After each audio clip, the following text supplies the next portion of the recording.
Why have human beings in every age and every corner of the world create rituals, told stories, and searched for something beyond themselves?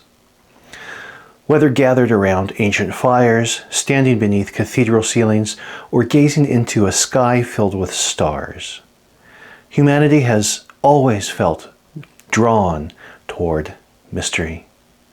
Beneath our differences lies a shared longing to connect with something greater than ourselves. To understand religion, we must first understand that longing and the timeless human journey from wonder to worship. Hi, I'm Eric, and welcome back to another video from Dragonfly Awakening. I'm so happy to be back with you. Today we're talking about the origins of religion in human history. So let's dive into it.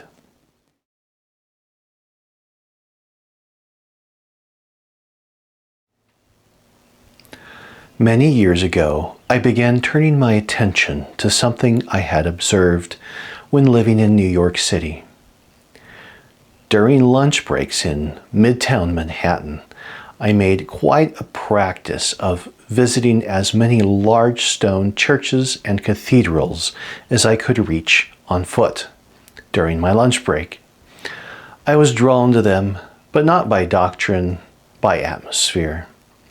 The vastness of the holy spaces, the organ and choir lifting praise, the incense, vestments, and century-old processions led by lectors, all of it carried a gravity that felt unmistakable and sacred.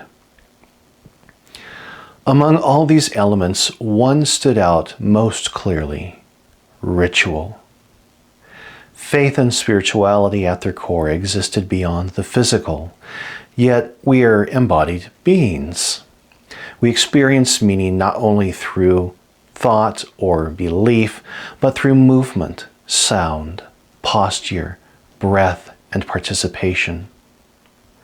Ritual becomes the bridge. Through call and response, the reading of scripture, the sharing of sacrament or Kabbalat, Shabbat, the singing of hymns or ancient chants, the body is invited into communion with the unseen. Even outside of formal services, simply sitting in these cathedral-like structures felt devotional. Whispered prayers echoed softly against stone walls. Statues and icons, saturated with centuries of love and reverence, seemed to radiate a quiet presence. Ritual, I realized, does something essential. It makes belief tangible.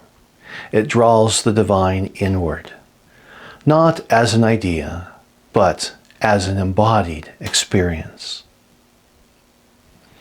Witnessing this physical embodiment of spirituality stirred a deep curiosity in me. If ritual was so powerful now, what had it been like in the beginning? How did the world's great religions first take shape? How did they influence one another? How did ritual evolve over time? And why did certain forms endure while others fell away? Where did it all begin? To explore these questions, I knew I needed to take a different kind of journey. Not through sanctuaries of stone or the inner temple of meditation, but through the broad avenues of documented human history. It was time to step out of the pews and onto the pages of the history books. Learning about the world's religions had been a quiet desire of mine since childhood. And at this time, I finally had the space to devote real attention to it. The historical journey of how religions evolved became especially important to me because none of them unfolded the way we commonly imagine. Understanding a religion from within, through belief, devotion, and tradition, is one kind of knowing. Understanding it from the outside through history, anthropology, and cultural context is another one entirely. Bringing religion into its broader human context allows us to see more clearly the how and the why of what we hold so dear. Humanity has always wrestled with the same essential question we ask today. Where did we come from? Why are we here? What happens after death? Long before doctrine, scripture, or sacred architecture, our ancestors contemplated these mysteries around fires, beneath open skies, immersed in wilderness and silence. Religion in its earliest and most unrefined form arose from the human soul's longing for meaning, connection, and transcendence. It was our first collective attempt to make sense of existence itself.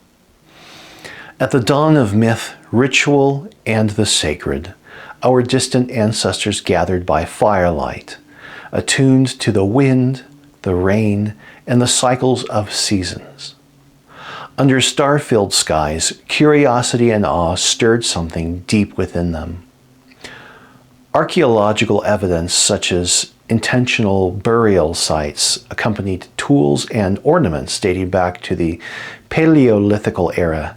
This suggests that even these early humans recognized something beyond the physical. There was already an intuition of continuity, of spirit, and the eternal.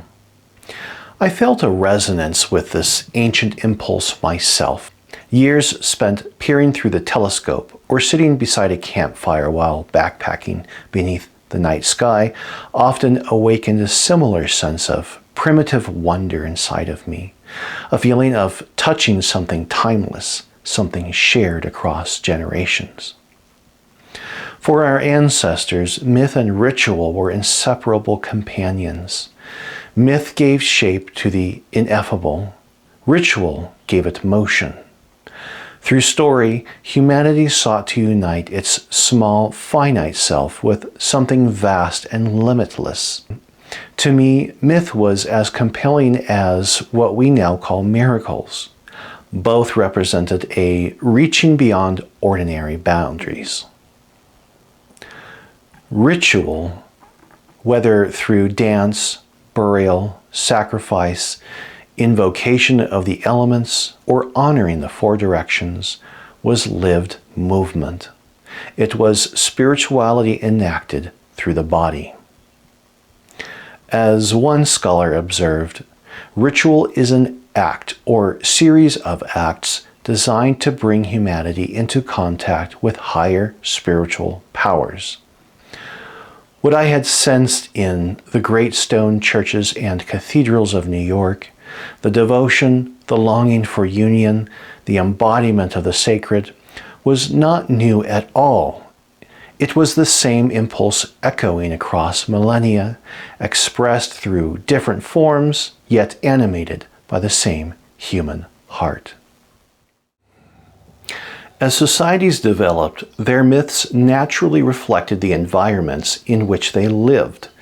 One scholar notes, the myths of hunter-gatherer societies tell of the origin of game animals and hunting customs. Agricultural civilizations tend to give weight to agricultural practices in their myths. In other words, spirituality grew in dialogue with daily life. For hunter-gatherer cultures, myth often revolved around survival and immediacy. Stories told of the first animals hunted, the discovery of fire, the origin of tools, and the first humans who learned to walk upright or communicate with the unseen. These myths were not abstract philosophies, they were living explanations of how to exist in a world that was wild, unpredictable, and alive with unseen forces. As humanity transitioned into agricultural societies, myth shifted accordingly. The sacred story became cyclical rather than nomadic.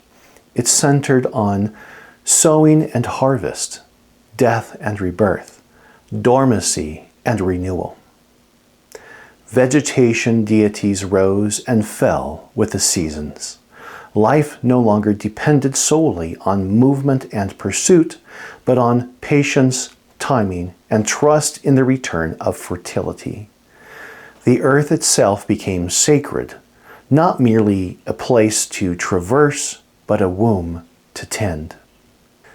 In this way, myth functioned less as superstition and more as orientation. It helped people understand their relationship to the land, the animals, the seasons, and one another. Spiritual meaning was not imported from elsewhere. It arose organically from lived experience. What people depended on for survival became what they revered, honored, and ritualized. Seen this way, early religion was not uniform or fixed. It was adaptive, responsive, and deeply embodied, shaped by geography, climate, and culture. Long before theology or scripture, spirituality was humanity learning how to live in harmony with its surroundings and itself. What began as wonder beneath open skies gradually evolved into something more enduring. As myths were shared, rituals repeated, and communities formed around common beliefs, spirituality became woven into the fabric of daily life. The search for meaning was no longer only personal, it became collective. And from these early expressions of awe and belonging, the foundations of the world's great religious traditions would eventually emerge. Well, I hope you enjoyed part 1 of The Origin of Religion in Human History. Join us for part 2 coming soon.